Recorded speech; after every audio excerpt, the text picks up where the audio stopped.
Well, hey there, YTPC. It's your buddy D-Dub, and I'm back. Where am I back from? Oh, well, I'm back from the Chicago Pipe Show. I wasn't there one day.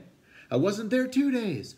I was there 4 days, Thursday, Friday, Saturday, Sunday. Whew, but it went by quick. And that's what happens when you're surrounded by wonderful people, strangers that quickly become friends, people that you've met once that it feels like you've met 100 times. That's the kind of energy that exists there. Not only the energy, there's the pipes, there's the tobaccos, there's the tobacciana, there's the tampers, there's the woodworking stuff, there's all kinds of amazing things, all kinds of amazing experiences to be had. It's not just a pipe show, it's actually a huge party, and a party with friends you didn't even know you had. So I'm here to tell you about it. I'm here to tell you about the pipes I purchased, the tobaccos I purchased and smoked, the friends I talked to, and a bit of a crime mystery that I'm sleuthing out. I'm on the way to figuring out. So that's what's in store. I hope you'll follow me. Stay tuned. Let's talk tobaccos first, shall we? If you've been watching any of these videos, you know that Iwan Reese had an excellent ethical decision to make, and they made it well, which was to sell their McClellan stock at MSRP. Good thing to do. Everyone there had their prices sort of to the roof, and they made this choice. They did have a limit of 10, but you could get out of line, and if you made it through again, you could go again. And pretty much anyone who wanted anything was in that line, and I'd say anyone who wanted anything got something. So it was quite fair and quite enjoyable. I myself have a lot of McClellan blends, but I did pick some up for a couple friends, so I'll start with those. I picked up a couple of these McClellan Royal Cajuns. Looks like we've got 3 ebonies, 1 dark. Moving on from there with the McClellans. Well, really only 1 tin left, and oddly enough, it's a aromatic, this Old Church. Never had it. I asked the gentleman what he thought the best McClellan aromatic was, and this is what he said, and I said, I'll try it. Never tried a McClellan aromatic, so I got one of those. Some other tobaccos I found, some more sort of typical tobaccos. I got myself a handful of the Smoker's Haven blends, some cognac, some in-between mixture, some esoterica, nope, some exotic, not esoterica, although they are made by Germain's. Got this King Charles smoking mixture from Germain's for $8. Got myself 2 tins of the new Burley Flake from HH at McBaron. Tried some of this. Excellent stuff. These are big, hefty tins. You could use them as paperweights, 3.5 ounces. Good stuff. And then some of the interesting tobaccos I found. This was one, this Old Ironside, and it's the CAO time. I picked up from Thee Diabeticmans charity sort of auction or charity sale that he was having for his wife's sister, who recently lost her husband, who was Tom, Thee Diabeticmans, very, very good friend. And Tom did an excellent job raising some money for that family, and thank everyone who purchased something.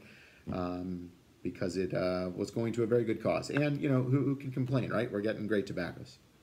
So that was a unique one that I picked up. 2 more other unique ones. I picked up some original Hermit Tobacco Works Company Mystic Blend.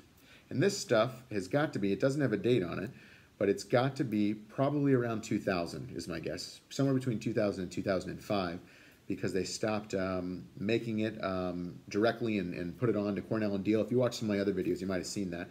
And it even has this cool little thing in here, which you can send away for a pipe that they make, I guess, which is interesting. Well, they're long gone, so, but it's cool, and it definitely lets you know how old it is. So, and then the last tobacco I got is one of the SPC blends, and this tin is just about to explode. It's a peas blend, and this one is called Fellowship 2. And every year for the NASPC show, which I think is the Columbus show, or I think they're sold in Columbus, comes out, and this one was from 2007. Picked that up for 20 bucks. Excellent stuff. That was essentially all the tobaccos I got. Let's move on to the pipes. Some very interesting pipes. I want to start out with one of my favorites that I picked up, although they're all my favorites, and it's a Huck pipe. I don't know if you guys know Huck pipes, but he's a young gentleman from Iowa, always accompanied by his lovely wife, Emily, and he has a real unique style, and it just produces some wonderful pipes. This is the second pipe I've had from him. The first one was a pipe that our St. Louis Pipe Club, which is called the Viking Pipe Club, commissioned as, you know, a end of the year pipe, or a you know, Christmas pipe or something like that. So here we go. Let's open it up and take a look at this guy. It's a nose warmer, but take a look at that. Some might call it eggcorn. Some might call it all kinds of things. I just call it pretty cool. Look at that plateau. Not one, but two. And that stem work. Pretty amazing stuff. And it smokes sweet, it smokes great. I mean, for such a small pipe, you'd be worried about heat. This thing is just a performer. A big fan. You should check out Huck's pipes. Good guy, good carver. For the next pipe, we've got ourselves a Michail Kyriazanos. And I'm going to do this one real slow because it just begs for it. It just begs for it. Look at that pipe. And this may seem like an optical illusion, but just wait, just wait. And by the way, do me a favor, just look at that grain. But watch this. Uh-oh. What? It's an opera pipe.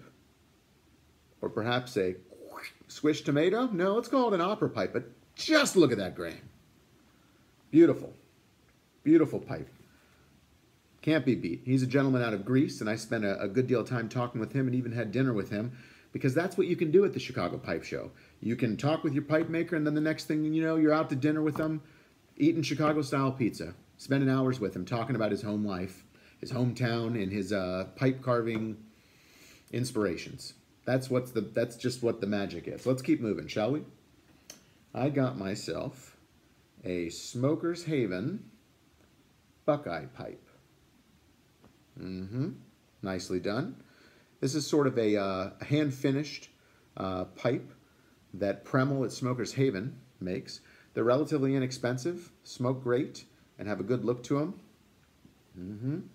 We're going to keep moving. We're just going to keep moving along. We've got one of my favorite carvers. You guys, if you watched any bit of my videos, you've seen some of his pipes before. We've got ourselves a Jesse Jones Bulldog. Just look at that grain. Beautiful pipe. Look at that. Classic, perfect Bulldog. Doesn't get much better than that. And we got ourselves an old, I imagine from the 70s, a wonderful old Svenborg pipe, which is a Danish pipe, and you can tell once you see it that it is indeed a Danish pipe.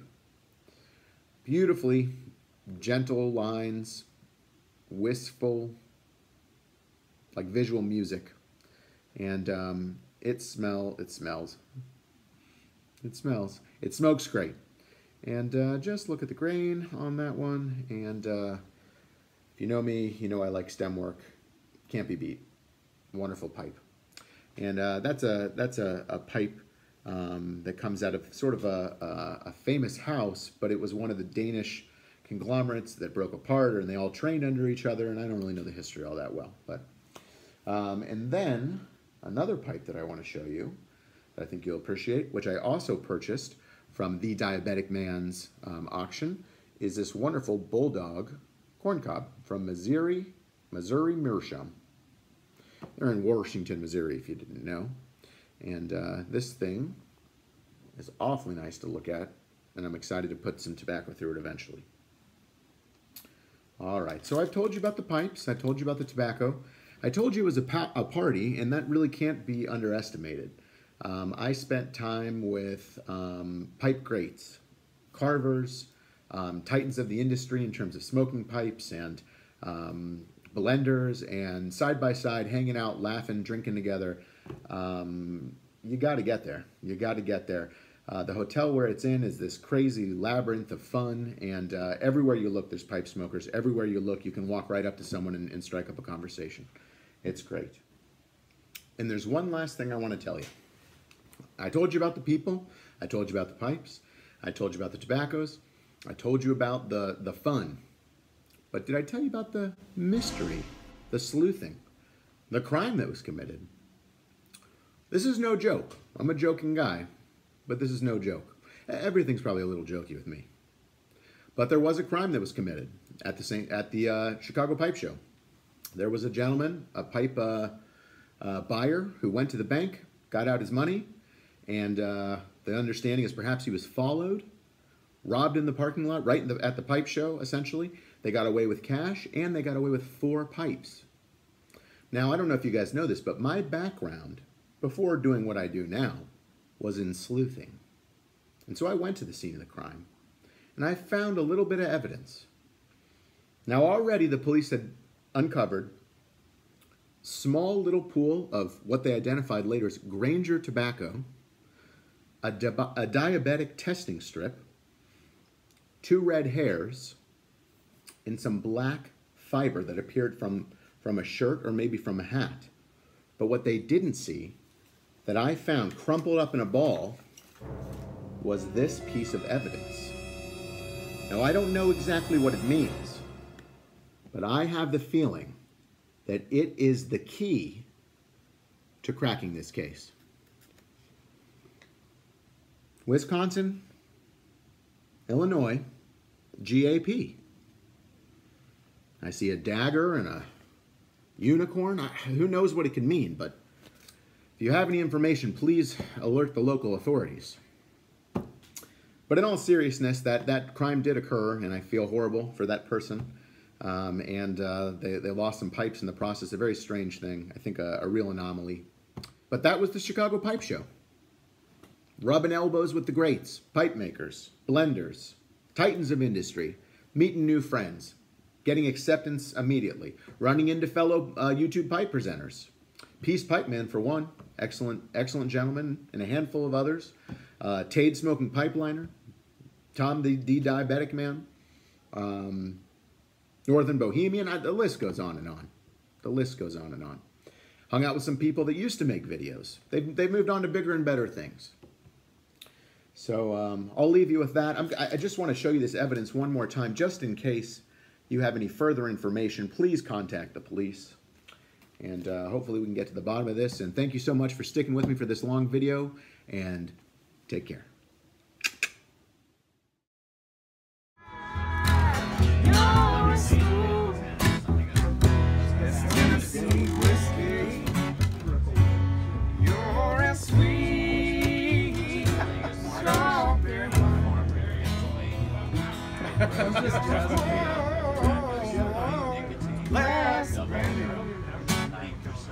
Honey, I'll stay strong on your